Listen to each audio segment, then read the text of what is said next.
Clara adjusted her black apron as she looked at the clock in the kitchen of La Villa restaurant.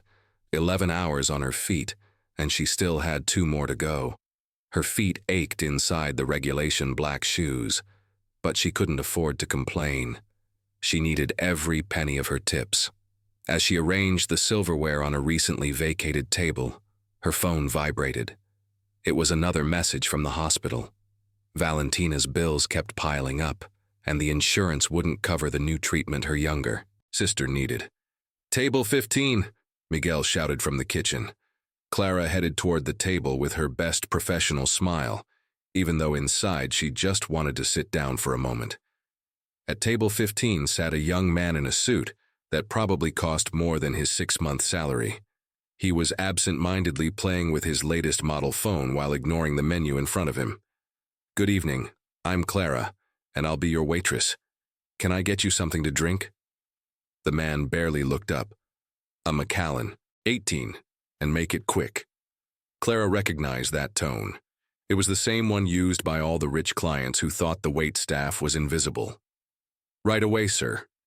When she returned with the whiskey, he was arguing on the phone. "No, Mom, I'm not bringing anyone to Daniela's wedding.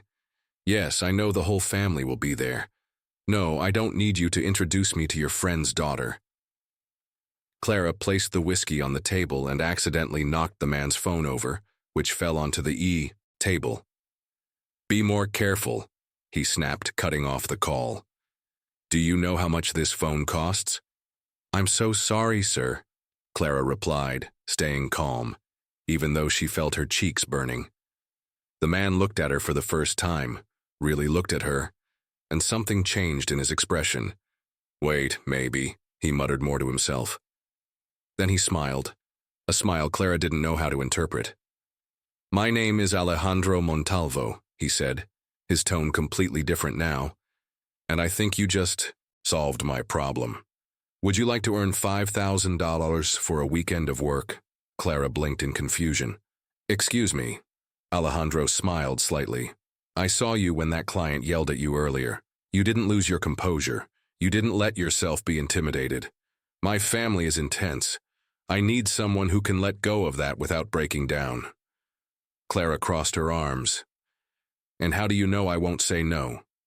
"Because you're still here listening to me," he replied with a half-smile. Clara stared at the check on the table in her small kitchen. $5,000. The money that could save Valentina was there, in exchange for a weekend lie. "Are you sure it's not something weird?" Valentina asked from the couch, where she was resting wrapped in a blanket. Her pale skin and the dark circles under her eyes were a constant reminder of why Clara even considered this madness. "He says I just have to pretend to be his girlfriend during his cousin's wedding, nothing more." Clara bit her lip. "Although it sounds too good to be true." Her phone rang. It was a text from Alejandro. "Have you made up your mind yet? My offer expires today." Clara looked at the medical bills spread out on the table, then at her sister. The decision was practically made from the moment she saw the amount on the check. 2 hours later, I was sitting in a fancy cafe across from Alejandro Montalvo. He was dressed casually, but his casual clothes probably cost more than my entire wardrobe. "The rules are simple," he said, sliding a contract across the table. "You will learn the basics about my family and my life. You will act as my girlfriend for the entire wedding weekend, and most importantly, no one can know this is an arrangement." "Why?" Clara asked. "You could hire a model or—" "Because you're authentic," Alejandro interrupted. "My family is fed up with girls who only want my money. I need someone who can hold a real conversation, someone who has substance." Clara didn't know whether to feel flattered or offended. What if someone finds out the truth? "They won't," he replied with a confidence that bordered on arrogance. "You just have to follow my script. Plus, it'll be a weekend at one of the best wineries in the country, gourmet food, expensive wine, a luxury suite. You could consider it a paid vacation." Clara took the contract and read it carefully. Everything seemed in order, although the number of confidentiality clauses was intimidating. "So," Alejandro asked, taking a gold pen out of his jacket, Clara thought about Valentina, about the bills, about the treatment she could pay for with that money. She took the pen. "One more thing," he said before signing. "I'm not your employee. If you disrespect me like you did at the restaurant, the deal is off." Alejandro smiled, and for the first time it looked like a genuine smile. "Fair enough. Welcome aboard, my sweetheart." Clara signed the contract, feeling like she had just made a pact with the best-dressed man she had ever met. "No, no, and no," Alejandro said, massaging his temples. "My mother's name is Carmen, not Carla, and I have 2 brothers, not 3. "If you can't memorize the basics, that's a lot of names and details," Clara protested. They were in an overpriced boutique where Alejandro insisted that he needed a whole new wardrobe. "Do I really need to know the names of all your second cousins?" Clara asked. "My family is intense," he replied, examining another dress. "They're going to ask you questions. A lot of questions. You need to be prepared." A saleswoman approached with more clothes. Clara had never seen so many designer labels all at once. "This dress," Alejandro said, holding up an emerald-colored garment, "is perfect for the rehearsal dinner." "It's beautiful, but—" Clara looked at the label and nearly fainted. "You're crazy, it costs more than my 3-month rent." "That's why I'm paying for it." Alejandro added it to the growing pile of clothes. "Besides, you need to look like you. Belong in my world." "And how are we supposed to meet?" Clara asked as she was pushed into the dressing room. "At an art gallery," Alejandro answered from outside the curtain. "I saw you admiring a Botero and was captivated by your unique perspective on art." Clara laughed as she put on her dress. "Unique perspective? I don't even know who Botero is." "He's the one with the paintings of chubby people," he said, and Clara could hear the smile in his voice. "See, you're already learning." When Clara left the dressing room, Alejandro was silent for a moment. The dress fit her perfectly, highlighting curves that her waitress uniform hid. "Do I look that bad?" she asked, uncomfortable, lowering her gaze. "On the contrary," he murmured, clearing his throat.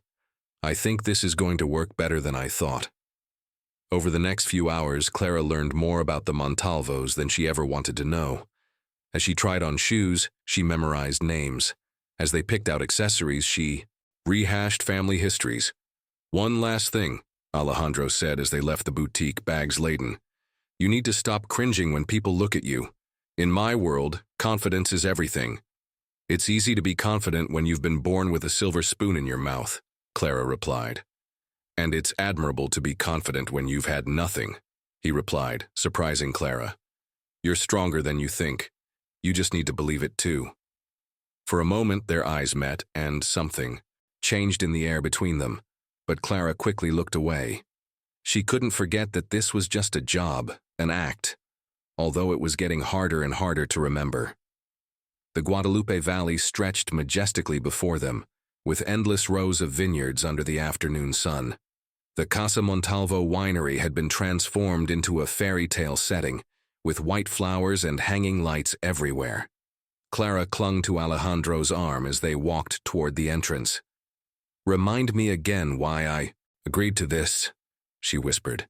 "Because I'm irresistible," he teased, but squeezed her hand gently. "Relax, you'll do fine." "Alejandro, my love." An elegant woman approached them. Clara recognized her immediately from the photos.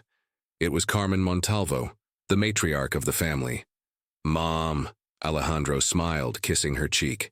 "Meet Clara." Carmen's eyes studied her from head to toe. "So, you're the mysterious girlfriend my son never told us about. It's a pleasure to meet you." "Mrs. Montalvo," Clara replied, mentally thanking her for all the hours of practice. "Please call me Carmen," she said. "Family," she called to a nearby group, "come meet Alejandro's girlfriend." Over the next hour, Clara was introduced to more people than she could remember, uncles, cousins, family friends, all wanting to know more about the girl who had captured the family's most eligible bachelor. "How could you do this to us?" Carmen Montalvo glared at her son. "Make the entire family believe a lie." "It wasn't a lie."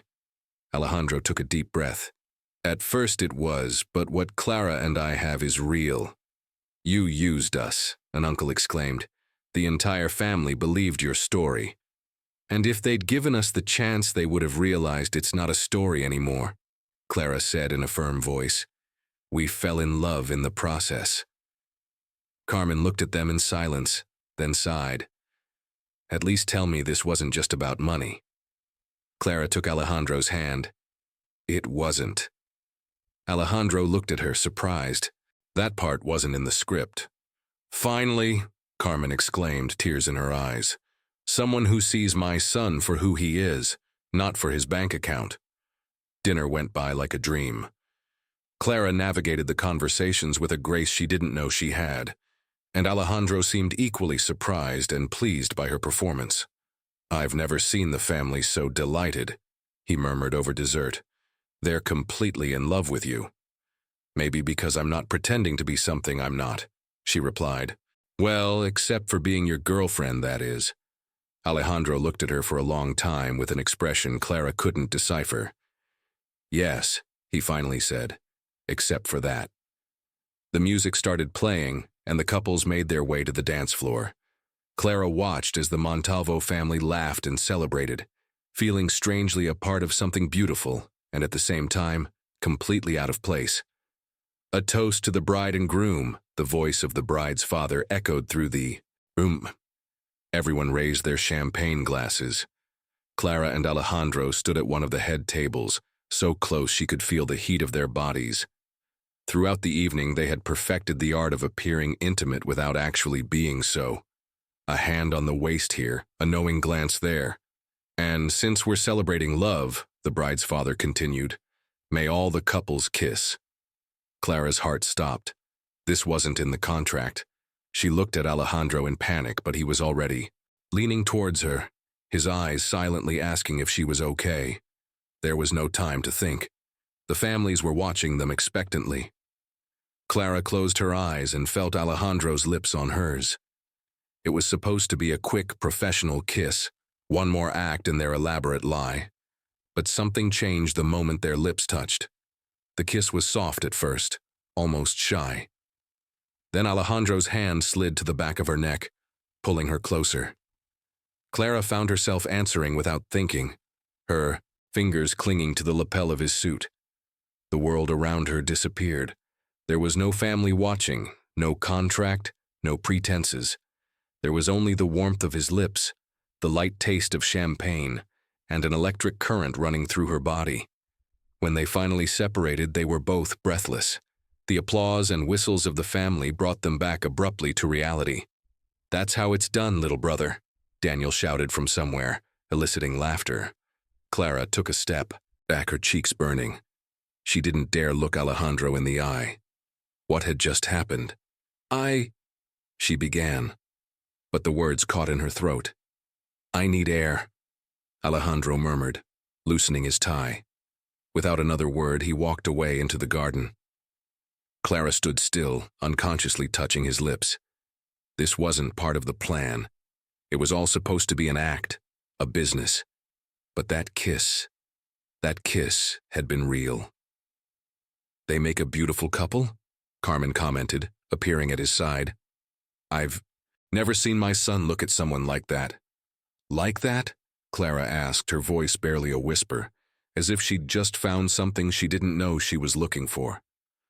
Clara watched Alejandro's figure in the garden, his silhouette outlined against the lights of the vineyard. He was still, staring out into the night, and for the first time since she'd met him, he looked vulnerable. What had they done? The party music had softened when Clara found Alejandro sitting on a bench at the far end of the room, his gaze lost in the moonlit vineyards. I brought you this, she said, offering him a glass of Macallan 18 whiskey just like the day we met. Alejandro smiled weakly and took the glass. Sit down, he said, making room for her. After all, we're supposed to be a couple. They sat in silence for a few minutes, the night air heavy with unasked questions. Do you see that house on the hill? Alejandro finally asked, pointing to a mansion in the distance. I grew up there, every weekend. My father would bring me to the vineyards and talk to me about the responsibility of maintaining the family legacy. It sounds like a lot of pressure for a child, Clara commented. It was. It is. Alejandro took a sip of whiskey. Everyone thinks that having money means having freedom, but sometimes it's a gilded cage. Every decision, every step, everything has to be perfect, worthy of the Montalvo name. Is that why you made up this charade? To please them? To stop them from pressuring me? He corrected. But tonight, seeing the way they look at you, the way they accepted you so naturally. He paused, running a hand through his hair. It made me realize how empty my life has been. Clara felt a lump in her throat. You know what's the funniest thing? He continued with a humorless laugh. All my life I've been surrounded by people who want something from me. Money, connections, status. And then along comes you, the one I practically had to hire to be here. And you're more real than anyone I've ever met. Their eyes met in the darkness, and Clara could see a vulnerability she'd never noticed before. My father died 3 years ago, she said softly.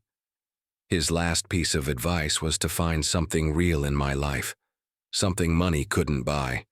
I think I'm only now understanding what he meant. Clara felt the urge to take his hand, but she stopped herself. This was dangerous. Real feelings weren't part of the deal. Sometimes, she whispered, the most valuable things are the ones we're not looking for. Alejandro let out a humorless laugh.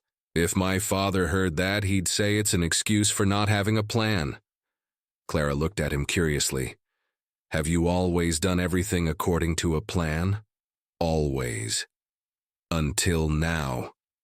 Her gaze drifted off into the distance. This wedding, this weekend, none of this was in my plans. And yet, for the first time in a long time, I feel like I'm not following a script. They sat in silence for a moment until the voices of their family called them back. We should get back, Clara said, quickly standing up. Your cousin will notice we're gone.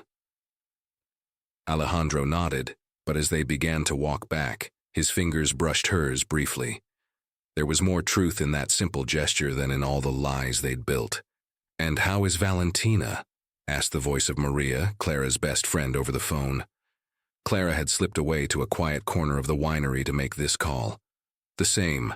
The doctors say she needs surgery soon, but at least, with Alejandro's first payment, I was able to cover the overdue treatments. I can't believe you're doing this, Clara. Pretending to be a millionaire's girlfriend sounds like one of those soap operas your sister watches. Clara sighed, looking over at the party where Alejandro was chatting with his uncles. I know, but I had no choice. Valentina needs... Clara. Alejandro's voice interrupted her. He was standing a few feet away with an expression she couldn't decipher. Who's Valentina? The phone almost fell from her hands. I'll call you later, she murmured to Maria before hanging up. Alejandro, That's why I agreed. Her voice sounded strange, tense. For money? For surgery. My sister is sick. Clara admitted, squaring her back, unapologetic for trying to save Valentina. She needs an operation that I can't afford on my waitressing salary. Alejandro ran a hand over his face, laughing humorlessly. All this time I thought, no matter what I thought, I'm an idiot. I don't understand why you're upset. You wanted a fake girlfriend. I needed the money. It's a business deal. Isn't that all it's ever been to you? The question hung between them, heavy as the air before a storm. You were the one who set the price, Clara replied softly. You were the one who made the contract. Alejandro looked at her as if he were seeing her for the first time. You're right. I made this into a transaction. I guess I'm so used to people wanting my money that when I finally find someone who's honest about it, I don't know how to handle it. There was an awkward silence. In the distance, the party music continued to play, oblivious to the tension between them. Why didn't you tell me? He asked finally. Would anything have changed? Maybe everything, Clara replied with a slight sadness. Alejandro took a step toward her. Clara, His voice cracked a little. Here they are. Carmen's voice interrupted them. The photographers want some pictures of all the couples. In the vineyard, Clara and Alejandro looked at each other, aware that something fundamental had changed between them. It was no longer just an act, but it wasn't real either. They were caught in an in-between space, where lies and truths mixed dangerously. "Come on," Alejandro said, mechanically offering his arm. "We have a part to play." But as they walked back to the party, they both knew they weren't just acting anymore. A week had passed since the wedding. Clara had settled back into her routine at the restaurant, trying to convince herself that everything would go back to normal. The deposit in her bank account and the designer dress in her closet were the only tangible reminders of her weekend as a fake bride. "Table 15, Miguel announced from the kitchen. Clara froze. "Table 15? The same one where it all began." "I'll take care of it," Anna, one of her colleagues, offered. "No," Clara replied, straightening her shoulders. "It's my section." But when she got to the table, it was empty. There was only a red rose and a card. With shaking hands, she opened it. "I miss you." "Everything okay?" Anna asked, passing by. Clara quickly put the card in her pocket. "Yeah, just one customer who didn't show up." But it wasn't the last time. Over the next few days, Clara noticed little signs that Alejandro hadn't forgotten her. A rose in his locker at the restaurant, an unusually generous tip from a customer who Anna said had the same voice as your millionaire. Finally, one night, as she was closing up, she found him waiting outside, leaning against his car. "You could have come in," she said. "I didn't mean to make you uncomfortable," he replied with a sad smile. "I just wanted to see you." He never tried to talk to her any further than necessary, but her constant presence was like a weight on his chest. "Why do you keep coming back?" she finally asked him one night when the restaurant was nearly empty. "The food is good," he replied with a half-smile. "Alejandro, I can't dine wherever I want. There are hundreds of restaurants in the city, better restaurants than this one." He looked directly at her. "But you're not in those restaurants." Clara felt her heart race. The contract was over, the wedding was over, everything was over. What if I don't want it to end? "It doesn't work like that," she replied, gripping her notebook tightly. "You live in a different world than I do. What happened at the wedding was a fantasy." It was. Alejandro stood up, moving dangerously closer. "But it felt pretty real to me." "Hard for who, you or me?" "For both of us." Clara took a deep breath. "I need this job, Alejandro, and I need to keep my life in order. I can't let this become something it's not." Alejandro watched her for a long moment, as if trying to memorize every detail of her face. Finally, he nodded. "I understand," he said softly. "I'm sorry." He turned to leave, but stopped at the door. "Clara, sometimes the best things in life are the ones we don't plan," he asked. With that, he left, leaving Clara with a lump in her throat and the feeling that she was perhaps making the biggest mistake of her life. Clara was woken up in the middle of the night by her neighbor's desperate scream. "Clara, it's Valentina!" Clara jumped out of bed and ran to the apartment next door, where her sister stayed when she worked night shifts.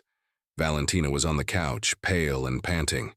"She suddenly had a fever," the neighbor explained, "and she won't stop shaking."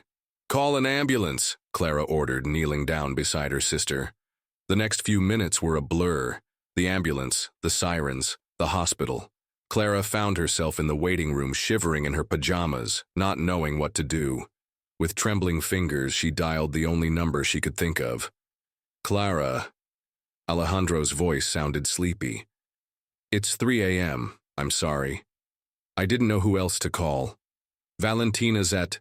"Which hospital?" "Santa Maria. But you don't have to." "I'm on my way there." 20 minutes later, Alejandro appeared in the waiting room, dressed in jeans and a sweatshirt, the first time Clara had seen him without a suit. Without saying a word, he sat down next to her and took her hand.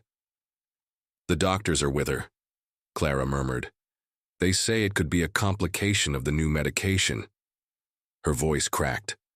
Alejandro pulled her close and she allowed herself to cry on his shoulder. "It's going to be okay," he whispered, stroking her hair. "You're not alone in this." Hours passed. Alejandro left and returned with coffee and something to eat. He spoke to doctors using terms Clara didn't understand, made calls. "Miss Gonzalez," a doctor finally approached, "your sister is stable. It was a reaction to the new medication, but we managed to control her. However," he said, his face turning serious, "the surgery can't wait any longer. We need to schedule it for this week." Clara felt like her world was falling apart. "But I need more time to get the money together." "Everything's taken care of," Alejandro interrupted. "What? The surgery, the medications, the recovery, everything?" Clara looked at him, stunned. "No, you can't." "I already did." His voice was soft but firm. "And before you say anything, it's not charity. It's what people do when they care about someone." "But please," he whispered, taking her face in his hands. "For once in your life, let someone help you." Clara looked into his eyes, searching for any sign of manipulation or ulterior motives. She found only genuine concern and something else, something that scared and excited her at the same time. "Thank you," she finally whispered. And for the first time in a long time, she allowed herself to lean on someone else. "Where is my son? And what did you do with him?" Carmen Montalvo joked, watching Alejandro as he organized documents in his new office at the family business. "Very funny, Mom," he replied without looking up from his papers. "I just can't believe it. 3 weeks in a row arriving early to the office, canceling parties, and now they tell me you spent the whole night in the hospital with your girlfriend's sister." Alejandro put down the documents and looked at his mother. "Clara isn't. It's complicated." "Love always is, honey." Carmen sat down in front of him. "You know, when I met your father, everyone said we were too different. He, the heir to the vineyards, and I, the accountant's daughter. This is different, Mom." "It is." Carmen smiled. "I've never seen you like this for anyone, so present, so committed." Alejandro's phone vibrated. It was a message from Clara. Valentina woke up. The surgery was a success. Without thinking, a smile appeared on her face. "See?" Carmen pointed out. "That smile, that's new." "I have a meeting in 10 minutes, he said, avoiding the subject. "Of course I do, but son." Carmen paused at the door. "Sometimes love changes us in ways we don't expect, and that's not a bad thing." After his mother left, Alejandro stared out the window of his office. On his desk, an invitation to the most exclusive party of the year remained unanswered. Before, he wouldn't have even thought twice about it. Now, everything was different. He picked up his phone and dialed. "Carlos, yes, about the party. I won't be able to go. I have other commitments." What could be more important than the party of the year? His friend's laughter sounded incredulous. "Life," Alejandro answered simply. He thought of Clara, probably exhausted after sleepless nights in the hospital. He thought of Valentina, recovering from surgery. Life. After hanging up, he looked at the papers on his desk. Proposals for modernizing the vineyards. Expansion plans his father had dreamed of but never implemented. For the first time in his life, he felt like he was doing something meaningful. His phone vibrated again. It was another message from Clara. "Thanks for everything. I don't know how to repay you." Alejandro smiled and replied, "How about a coffee? A real one this time, no contracts or pretensions." The answer took several minutes to come. "Are you sure?" "I've never been more sure of anything in my life." And it was true. For the first time, Alejandro Montalvo knew exactly what he wanted, and it had nothing to do with money, status, or family expectations. It had to do with a waitress who had turned his world upside down and taught him the value of things that money can't buy. "Are you crazy?" Maria stirred her coffee as she looked at Clara in disbelief. They were in her favorite coffee shop, far from the restaurant and the Montalvo world. "Are you falling in love with him?" Clara buried her face in her hands. "I don't know. I shouldn't, right?" It all started as a lie. A lie that he paid for your sister's surgery. Yeah, that's the problem, Clara sighed. How do I know I don't feel this way out of gratitude or because he showed me a world I can never have? Maria put down her cup and took her friend's hands. I've known you since high school. I've never seen you like this by anyone. He's changed, Maria. Should you see that? He comes to the hospital after work, brings food for the nurses, talks to Valentina about his favorite novels. And that scares you. It terrifies me. Clara looked out the window, watching the people pass by.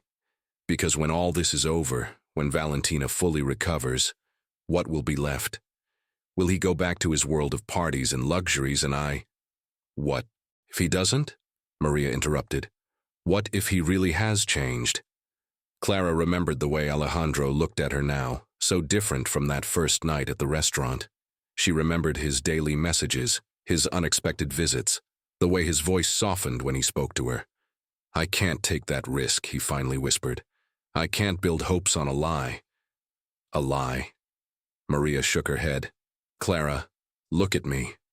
What started as a lie became something real. You know that. Everyone sees it. Would his family never accept it? Not really. It's one thing to be a fake girlfriend for a weekend, but a waitress is part of the Montalvo family. Don't you think that decision should be his? Clara felt tears threatening to fall. I'm scared, Maria. Afraid that I'll believe this and it will all fall apart. Afraid that one day I'll wake up and realize I'm not enough. Love is always scary, Maria said softly. But sometimes it's worth the risk. Clara's phone vibrated. It was a text from Alejandro. Coffee tomorrow? Maria glanced at the message over her friend's shoulder and smiled. Looks like someone else is willing to take the risk too. Clara stared at the message, her heart beating faster. Could it be possible? Could something that started out as a lie turn into the biggest truth of her life? Clara insisted. Maria, I need time. I need to be sure. But as she put the phone away, Clara knew it was too late to protect her heart. Unintentionally, unplanned, she had fallen in love with Alejandro Montalvo, and that terrified her more than any lie. What is this? Clara held an envelope she had found in Valentina's medical records. Her hands trembled as she read the document. The nurse looked at her with a kind smile. Your friend arranged everything. The day of the emergency, he came here with a check in his hand, before Valentina was even brought in. The day of the emergency.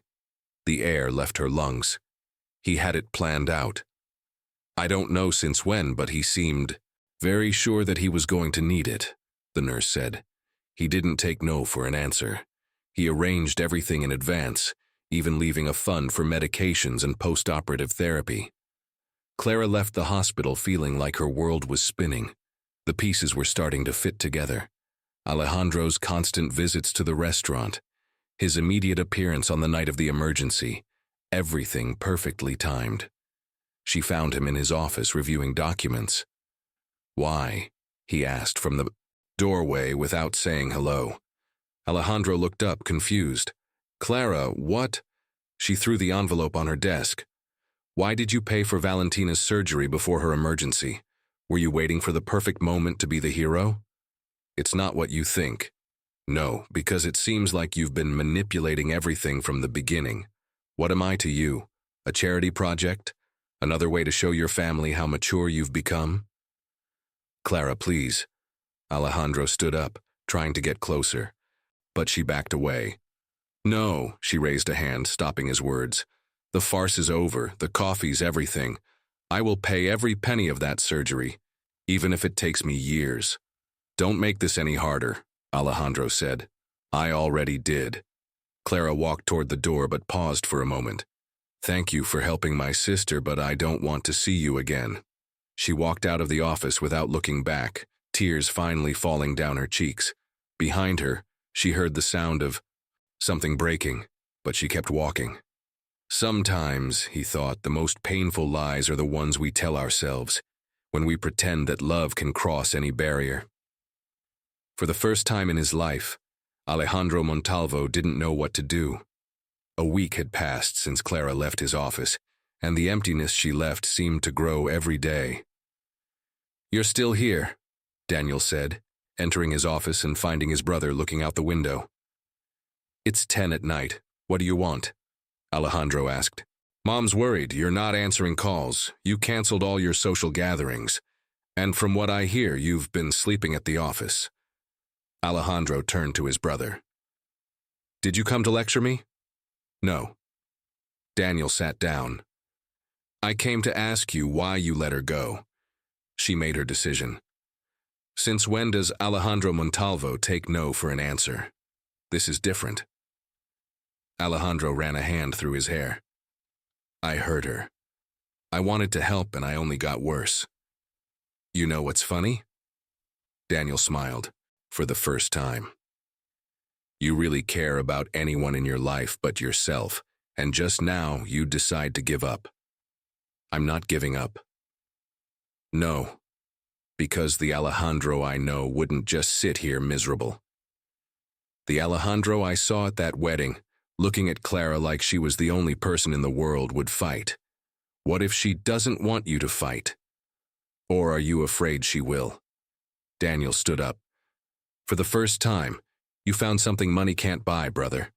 Something real? You're just going to let him go like that?" Alejandro looked at the picture frame on his desk. It was a wedding photo, him and Clara dancing, laughing at something she'd said. It wasn't a pose, it wasn't an act. It was a real moment. "What am I supposed to do?" he murmured. "I can't buy her forgiveness." "Exactly," Daniel smiled. "You finally understand. You can't buy it. You have to earn it." "How?" "By being vulnerable, by being honest, by just being Alejandro, not the Montalvo heir." Alejandro fell, silent, processing his brother's words. "You know what Mom told me about Clara?" Daniel continued. "What?" "That she was the first person who ever really saw you. Not your money, not your last name. You. And you ruined it." "No." Daniel walked toward the door. "You'll ruin it if you don't fight for her."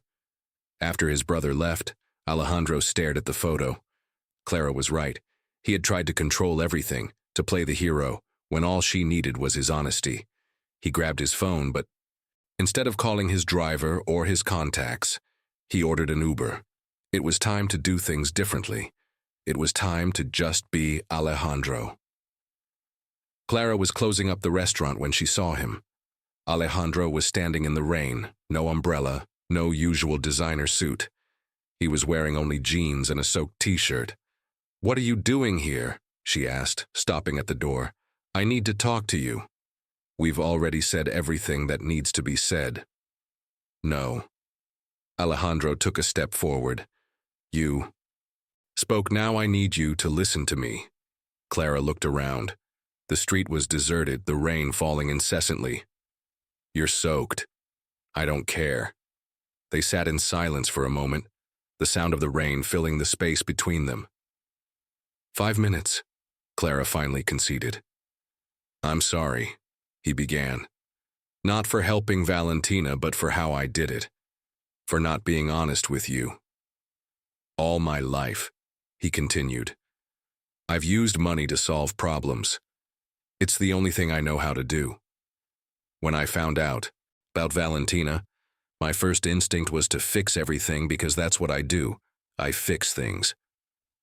But with you," his voice cracked a little, "with you, everything is different.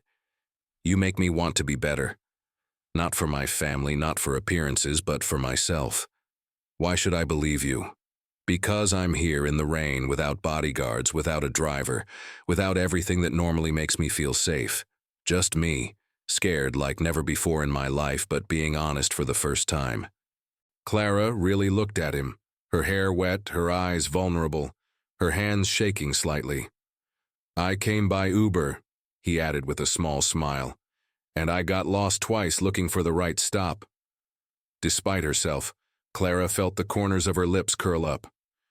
"I can't promise you that I won't make more mistakes," Alejandro continued, but I can promise you that every day I will try to be better, not for my last name, not for appearances, but for you, for us. And if it doesn't work, then at least we'll know that we tried without lies, without contracts, without pretenses. Feeling the rain on her face. How do I know this is real? Because for the first time in my life, I'm scared. Scared of losing you, scared of not being enough, but even more scared of not trying. They looked at each other in silence, the rain falling on both of them, erasing the distances, the differences, the doubts. 5 minutes already? He asked softly. Clara shook her head. I think we might need a few more minutes. In the rain, on a random street, Alejandro Montalvo and Clara Gonzalez began to write their own story, this time without scripts or lies, just the truth. Finally, the aroma of freshly brewed coffee filled the small apartment as Clara looked out the window. In the next room, Valentina slept peacefully, recovering more each day. What are you thinking about? Maria asked, sitting on the worn sofa. That everything has changed, Clara replied, turning her cup in her hands. 2 months ago, I was desperate about the hospital bills and now you have a millionaire in love with you. Clara smiled weakly. It's more than that. Alejandro has changed, but so have I. What do you mean? I'm not scared anymore. Or rather, I'm still scared. But now I know it's okay to be scared. That fear doesn't have to paralyze you. The phone vibrated. It was a text from Alejandro. We're having dinner tonight. I know a little place that makes the best Mexican food in town. See? Maria pointed out. He didn't even suggest a fancy restaurant. He's been trying so hard, Clara admitted. He comes here for dinner, he helps Valentina with her therapy, he's even learning to cook. And yet you still doubt. Clara set her cup down on the table. I don't doubt him. I doubt myself whether I'm ready for everything it means to be with him. Like what? Society parties, his family's expectations, the newspapers. Maria interrupted, taking her friend's hands. Do you love him? Silence filled the room for a moment. Yes, Clara finally whispered. I love him. And does he love you? Clara remembered the night in the rain, his sincere eyes, his vulnerability. Yes. Then the rest are just details. Clara looked at the message on her phone again, thinking of all the little ways Alejandro had shown his love, learning to use public transportation to see her, helping with Valentina's rehabilitation, adjusting to her world as naturally as she had adjusted to his. You're right, she said, finally beginning to type her reply. What are you going to tell him? Maria asked, smiling. That I know a better place than, come here and we'll cook together. Are you sure? For the first time, yes. Clara sent the message. We don't need expensive restaurants or fancy events, we just need to be ourselves. Alejandro's reply came almost immediately. Nothing would make me happier. I'll bring the ingredients. Clara looked at her friend with tears of happiness in her eyes. You know what's the funniest thing? We started with a lie, but we ended up finding the biggest truth of our lives. As the afternoon sun streamed through the window, Clara knew she had made the right decision. Because true love isn't about perfection, but about acceptance, about growing together, about being brave. The aroma of coffee and freshly baked bread filled the executive office of Bodegas Montalvo. Alejandro reviewed some contracts while Clara organized her daily schedule on the tablet. Meeting with the suppliers at 10, she asked without looking up. Confirmed, he answered, smiling at seeing her so concentrated. Who would have thought you would be such a good administrator? You doubted me. Clara raised a playful eyebrow. Never again, he answered, getting up to kiss her on the forehead. 6 months had passed since that rainy night. Clara had finished her degree in administration, which she had paused years ago to take care of Valentina. Now she was working at the company, not because Alejandro had suggested it, but because she had decided to. Your mother called, Clara said. She wants to confirm if we will go to dinner on Sunday at the usual restaurant. No, Alejandro smiled. This time she wants it to be at home, She says she misses my tortilla soup. Alejandro looked at her with love. It was incredible how his family had accepted Clara, not because of her last name or position, but because of who she was. Carmen Montalvo had even started asking her for recipes. Is Valentina coming? Yes, after her yoga class. Can you believe she's an instructor now? Alejandro remembered Clara's sister in the hospital, and how she was glowing with health and energy now. Things had changed so much. So much? Clara asked, noticing his lost gaze. In us. In how it all started with a fake contract and ended up being the most real thing in my life. Clara put down the tablet and walked over to him. Do you regret anything? Just not being honest from the start? He hugged her. Around the waist.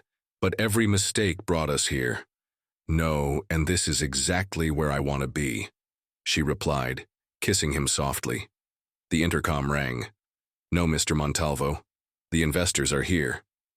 Tell them I'll be there in a moment, Alejandro replied, looking at Clara. Lunch in the park afterwards, no fancy restaurants. You know I prefer your sandwiches. Clara smiled.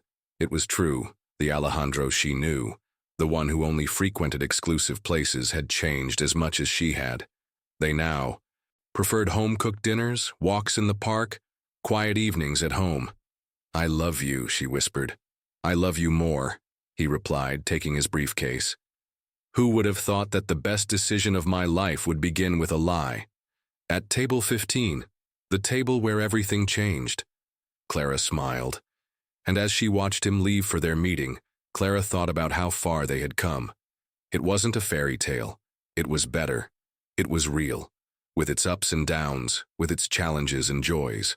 It was their story, written not with money or status, but with love, honesty, and the will to grow together. It was simply perfect in its imperfection. Night had fallen over the city, and on the small balcony of the apartment they now shared, Clara and Alejandro sat in an old rocking chair, sharing a glass of wine. It wasn't from the family vineyard. It was a cheap brand they'd discovered at the local supermarket. Do you remember the first time we pretended to be a couple? Clara asked, leaning against his chest. How could I forget? You were so nervous that you spilled champagne on my Aunt Lucia, and you were so worried about keeping up appearances that you didn't even laugh. Alejandro smiled, playing with a lock of Clara's hair. Now I laugh at many things that used to seem important to me. From inside the apartment came the sound of laughter. Valentina was visiting with her new boyfriend, a yoga instructor she'd met during her recovery. Do you miss fancy parties? Clara asked, softly. Honestly, Alejandro looked her in the eyes. Not strangely. I feel richer now than when I was living just to keep up appearances. Clara nodded, understanding perfectly. Their life wasn't luxurious, but they'd chosen a modest, if comfortable, apartment. Alejandro still ran the family business, but he did so with a new perspective. You know, Alejandro said after a moment of silence, I never thanked you for… Why? For showing me that real life is better than any fantasy. For teaching me that true love doesn't need protocols or labels. Clara turned to look at him. And I never thanked you for showing me that sometimes fairy tales begin with a lie and end with the most beautiful truth. The noise of the city surrounded them. Distant horns, music from a neighbor, the barking of a dog. It wasn't the refined atmosphere of the Montalvo parties, but for them, it was perfect. What do you think our past selves would say if they saw us now? Clara asked. Mine probably. Wouldn't understand how he can be so happy without all the drama and luxury. Alejandro laughed. And yours? Mine wouldn't believe he found true love by pretending to be something he wasn't. They kissed softly under the stars, the cheap wine forgotten on the table.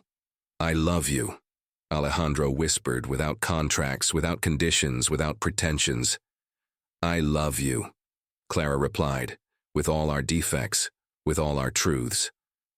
So, on an ordinary night, on an ordinary balcony, Alejandro Montalvo and Clara Gonzalez continued writing their story. It wasn't perfect. It wasn't a fairy tale, but it was real. And that made it infinitely better than any fantasy. Dear friends, if this love story between Clara and Alejandro has touched your heart, if you have felt the magic of how a simple lie can transform into the truest love, I would love to know your opinions. What moment in the story moved you the most? The kiss at the wedding? The night in the rain? Or maybe that beautiful ending on the balcony? Don't forget to leave your likes, share with your friends and family, and activate the notification bell so you don't miss our next stories. And now I'm dying of curiosity. From which corner of the world are you enjoying this story? Mexico, Argentina, Colombia, Spain, or perhaps another country in our beautiful Spanish-speaking community? Let me know in the comments from which country you are watching us and if you also have a love story that began in an unexpected way.